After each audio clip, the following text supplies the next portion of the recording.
Olá, meus amigos do canal Critica Brasil, sejam bem-vindos e agradeço o compartilhamento, agradeço todos vocês de estarem sempre assistindo os nossos vídeos. E eu já falo de antemão que eu não comecei o vídeo com a política e também não vou terminar com a política. Nós iremos continuar com o canal falando a verdade, doa quem doer. Hoje quero dar um conselho ao Cabo Daciolo. Vocês sabem que eu fiz um vídeo aqui em homenagem a ele e hoje quero dar um conselho a ele e conselho ao Haddad, não é? Um conselho a ele e a todos aqueles que acreditam nele, que confiam nele, nas palavras dele. O conselho está em Romanos, capítulo 12. Ele, como é um homem de Deus, como é um pastor, como sabe do Evangelho, ele sabe muito bem que a palavra de Deus ela tem que ser pregada. Mas nós temos que entender o seguinte: será que é através da política mesmo que nós conseguiremos mudar a mente das pessoas? Que nós conseguiremos mudar, transformar o país em coisa melhor? De acordo com a Bíblia, em Romanos 12, diz o seguinte: rogo-vos, pois, irmãos, pela compaixão de Deus, que apresenteis os vossos corpos como sacrifício vivo, santo e agradável a Deus, que é vosso culto racional. Não é um culto de emoções, não é um culto simplesmente de sapateados, é um culto racional, com a razão que nós vamos resolver. Aí ele diz o seguinte: e não vos conformeis com este mundo, mas transformai-vos pela renovação da vossa mente, para que proveis qual é a boa, agradável e perfeita vontade de Deus. Pela graça que me foi dada, digo a todo aquele que está entre vós que não pense de si mais do que convém, mas dirija sua atenção para pensar sabiamente, conforme a medida da fé que a cada um repartiu. Então ele falou que nós devemos mudar a nossa vida e a vida das pessoas através da mente, através da renovação da mente. A renovação da mente significa também a renovação do nosso ser, a renovação do nosso caráter. Então, o que muda, na verdade, as pessoas não é a política, não é a administração, é o jeito de cada um, é quem administra. Então, meu amigo Cabo Daciolo, infelizmente, algumas coisas que você entende como verdades, eu poderia dizer que são apenas falácias que você aprendeu durante muito tempo. Então, você é uma boa pessoa, você é um cara de Deus, mas tem um pensamento muito, eu diria, focado na religião.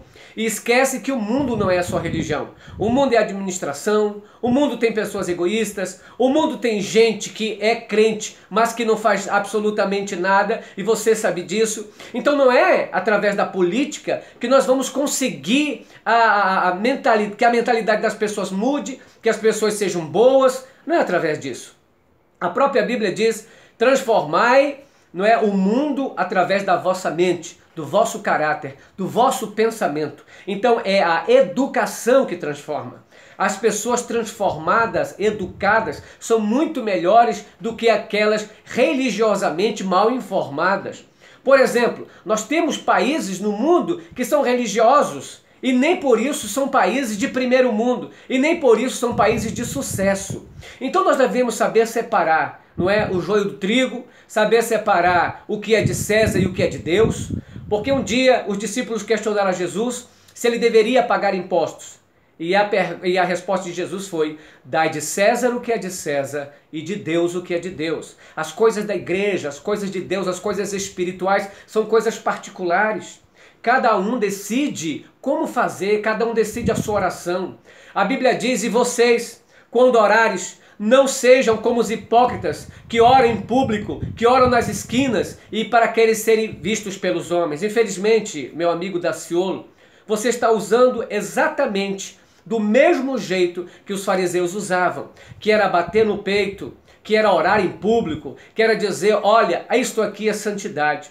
Mas Jesus deu um conselho: e quando você quiser falar com Deus, entra no teu quarto, fecha a tua porta, ora em segredo, e o teu Deus em segredo te recompensará. Então, eu tenho a ideia de verdade que você é um bom caráter, que você quer o bem da nação, mas não é através da religião que vamos conseguir isso. É através da renovação do caráter. E a renovação do caráter, claro, parte do princípio de que nós devemos mudar de dentro para fora e não de fora para dentro. Uma mentalidade diferente, ser religioso, mas saber separar quem não é religioso, ser religioso, mas saber que não é por causa da religião que as pessoas se aproximam ou não de Deus. É algo espiritual, sozinho dela. Eu lembro que Jesus falou uma frase interessante, ele disse: o reino de Deus está dentro de vós. E Jesus também disse: e conhecereis a verdade vos libertará.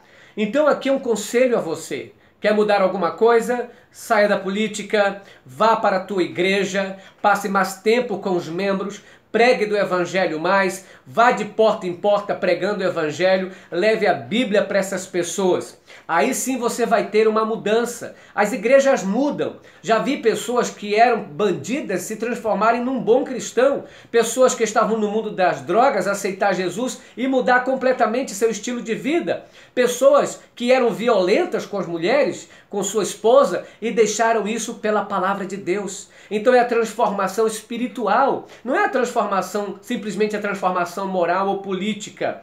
Porque existem países, por exemplo, super religiosos, mas que são países fracassados economicamente, países que perseguem outras religiões. E normalmente, quando o país fica muito religioso, ele tende a fazer o seguinte: só a minha religião, a religião de quem está comandando é que presta, as outras não prestam mais.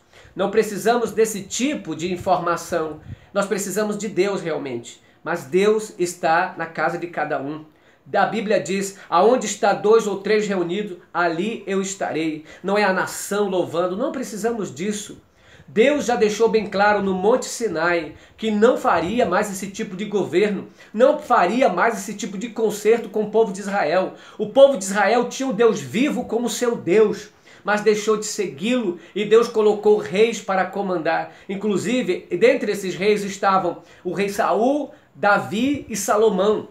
E nós temos hoje representantes, pessoas que podem ser tanto do bem, quanto pessoas que não pensam bem. Mas a religião não vai mudar as pessoas. O que muda é o seu caráter interno, a forma como pensar. Isso, por exemplo, não tira de ateu. Por exemplo, o cara, por ser ateu, não quer dizer que vai ser um cara assassino, pilantra, marginal. Não! Ao contrário, conheço muita gente que, ao invés de pensar que somente a Bíblia existe salvação, somente na Bíblia tem, não! Existem coisas além das Escrituras. E para os evangélicos que estão me ouvindo, para que não se assustem, não se escandalizem, Deus existia e sempre existiu antes da Bíblia. A Bíblia realmente é um livro de regra, é um livro doutrinário, é a revelação de Deus. Mas antes dela, Deus já existia. E o que eu quero dizer com isso? Que existem muitas pessoas de bom caráter que não têm religião nenhuma, entende? Então não precisamos exatamente colocar o Brasil para ser religioso. Precisamos educar as pessoas. E eu termino falando o seguinte...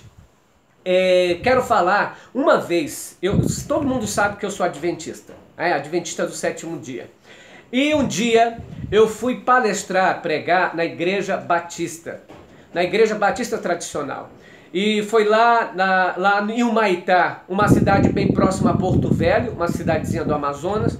Fui bem recebido pela esposa do pastor, pelo pastor, cantei, palestrei, enfim... No final, eu recebi uma carta de recomendação da sogra do pastor, que conhecia muitos pastores nas capitais do Brasil. Aí o que aconteceu? Eu com aquela carta me senti muito feliz e eu li a carta na viagem. Eu li a carta e eu lembro bem que ela escrevia na carta assim, uma das frases foi interessante. Ela dizia: este irmão, este professor, apesar de ser adventista, ela dizia, apesar de ser adventista, ele é muito educado. E vocês sabem, e é ela escrevendo para os pastores, e vocês sabem que a educação muda as pessoas. A educação é a melhor arma que a gente tem para mudar as pessoas. Não um revólver, não nada. Então me chamou a atenção, ou seja, era um pouco se sentiam constrangida, porque eu era adventista e eles não são, mas disse o seguinte: ele é adventista, mas não importa. Importante que seja educado. Senhores, é claro que a palavra de Deus ela vai fazer mudança na tua vida quando tu aceitar. Agora, eu digo o seguinte: nem todo que me diz Senhor, Senhor entrará no reino do céu. Não é porque você é crente, não é porque você é evangélico ou católico que você é melhor do que aquele que não acredita em nada. Veja bem, ele está ali numa condição de descrença, mas os seus princípios morais existem. Foi criado por pai e por mãe. Se fosse assim verdade, todo país que é governado por ateu ia de águas abaixo. Ou todo país que não precisa ser ateu. Tem gente que acredita em Deus, mas não tem religião nenhuma. O fato de ser ou não religioso não muda muita coisa. O importante é termos Deus no coração, é ser cristão de verdade. Porque há muitos que são cristãos, mas que estão pegando pedra para atacar nos outros. Como aqueles fariseus que pegaram a Madalena, levaram aos pés de Jesus, querendo matar a mulher. Então, um conselho ao Daciolo: quer mudar de verdade o Brasil? Pregue, vá para a sua igreja, abandone o Congresso Nacional, abandone isso. Continue nas igrejas, porque você vai alcançar muito mais pessoas. Porque a Bíblia fala, precisamos alcançar aqueles primeiro da nossa casa, da nossa rua, do nosso bairro. Então falaremos a toda a sociedade. É claro que talvez Deus te colocou neste lugar para você levar o evangelho. Então leve, pregue, vá lá na casa do Bolsonaro, pregue para ele da palavra de Deus, fale para ele que Jesus disse, aquele que não ama não conhece a Deus, porque Deus é amor. Mostre para o Bolsonaro alguns versículos que com certeza ele nunca leu sobre a palavra de Deus. Mostre para o Bolsonaro que Jesus veio salvar e não matar aquele que se achava perdido. Mostre para ele estas coisas. Tente mudar a vida desses que estão do teu lado, porque Deus cuidará da nossa nação. E não se preocupe, Daciolo, Deus não abandonou o Brasil, Deus é maior. Tanto faz o esquerda ou direita entrar, Deus vai governar esse país, porque nós estamos orando. E que a glória de Deus esteja conosco. Um beijo para todos, que Deus te abençoe. Tchau.